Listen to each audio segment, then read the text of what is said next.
2014 to 2016, hard years. These next couple of years were pretty miserable. After two all-time highs in 2013, Bitcoin crashed to $320 by April 2014. That was from 1200, and it went up and down for another year until a special level of pain of $150 per Bitcoin a year later in January 2015. Now, it did this before, it crashed in this way, but I didn't have as many data points to look back on, in 11 and 12, because Bitcoin hadn't been around that long to kind of analyze. Plus, I didn't have any. It's very different. This is probably a good time to pause. It's very different to make decisions about something you invest in when you have it. I guess that's kind of common sense, or to even have a good opinion about it, than when you're on the sidelines. It's very, very different. It's like, the Monday morning quarterback. It's easy to comment on how that quarterback's acting out in the field on Sunday. But the next day after the fact, it's easy to kind of make comments. When you're in the game and things are going up and down, that's when it matters. Okay, so let's go back to the story. Anyone that tells you that they know what Bitcoin is going to do in the short term is not telling you the truth. Okay. I knew that the technology hadn't changed. I saw the price go up, I saw the price go down, and I knew that the technology and the development was slowly getting better over time. The software was improving. More people were talking about future developments and things to add to it. So the price didn't concern me too much. It just really stunk to see the price stay so low in 2014 after it was so high in 2013. It also wasn't fun because I had talked to so many people about it in 2013, and now 2014, it had crashed. They were coming back out of the woodwork. They're like, "Oh, how's your Bitcoin now?" Bosses, coworkers, friend, they were all making fun of me. And they already were kind of making fun of me before, but now that it had crashed, it hurt a little bit more. On paper, I hadn't really lost that much money. Okay, that was kind of a paper loss. In fact, I probably was up a little bit. I probably wouldn't have done much better if my money was in stocks. And this is also a good time to point out that whether you make or lose money, you don't really ever make or lose money until you exit, until you sell, okay? Anything that you see, if you're up a ton or down a ton, it's only a paper loss or a paper gain. And that also brings up a good point about taxes, is you're only liable, and talk with your accountant again, that's a disclaimer, and check your laws in your jurisdiction. But when you realize a gain or a loss, that's the capital gains part, the capital loss part. So if you made a profit, it's, you get taxed on that profit, how long you've held it, whether it's been a year or less or a year or more, short-term or long-term gains. I wasn't tempted to sell. I was already a couple years in. I was going to see the thing through. And I'm not sure exactly what my wife felt at this time, but we didn't really fight about it. She had already seen it go up, and now it started to go down. And we just agreed that if we had lost it all, then we bet on something that didn't pan out. And it was a wild, short ride.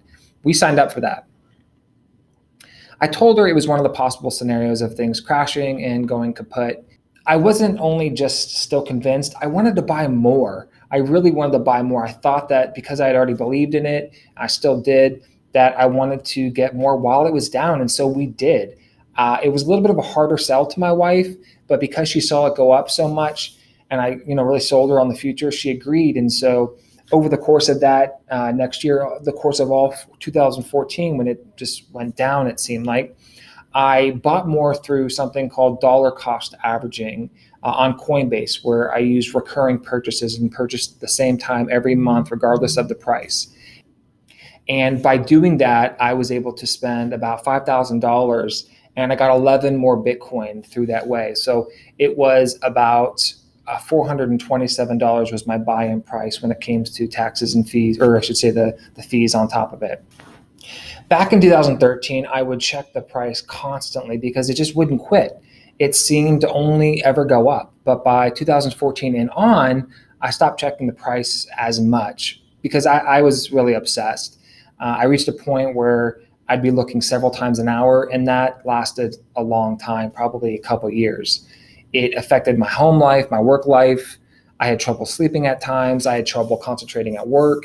And with every blip in the price of Bitcoin, whether up or down, I would scour the news to find why, to figure out in some way, my mind, the paradigm of why was it doing this? Why? It had to have a reason.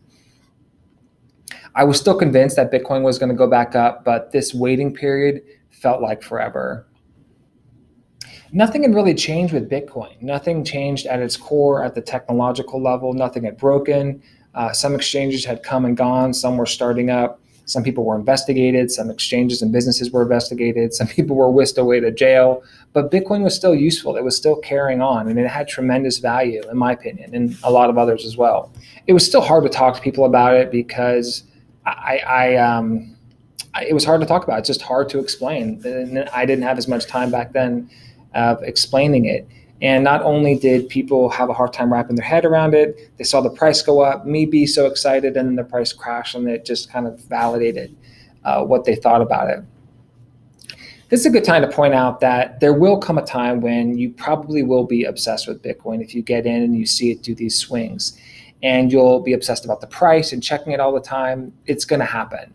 But every now and then, what I want you to do is ask yourself, am I obsessed with Bitcoin? Am I obsessed right now? And whether you answer yes or no, you probably need to take a break, put the phone down, and walk away for a day or two, or even a week. It doesn't mean that Bitcoin's gonna go away. It just means that you probably need a break. Okay, it's very addicting, especially when you see it go up, and it's very painful when you see it go down. But nothing is going to happen in the next couple of days or weeks, truly, to change everything. It's very, very unlikely. If you already are obsessed and you're like, that's me, just take a breather. Rewatch what I said, take a break, go walk around a park or something, put your phone on silent, on airplane mode for a little while. It's going to be helpful because obsession with anything is destructive and it's not sustainable long-term, even with Bitcoin. So yeah, Bitcoin can make you pretty obsessed with the price, checking it, the news and everything, because you see the highs and the lows. It's just a wild ride. Fortunately, your skin will get thick over time because you see this and you kind of get used to it.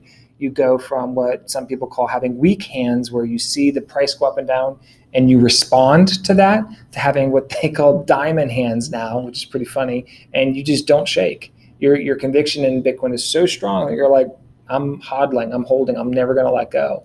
So there's that. There's two different kind of sides to it. But it's important to find balance and to continue to understand what Bitcoin is and why it matters, and to continue to reinvest your learning, because it's good to have a plan and to stick with it based on your convictions, regardless what the price does.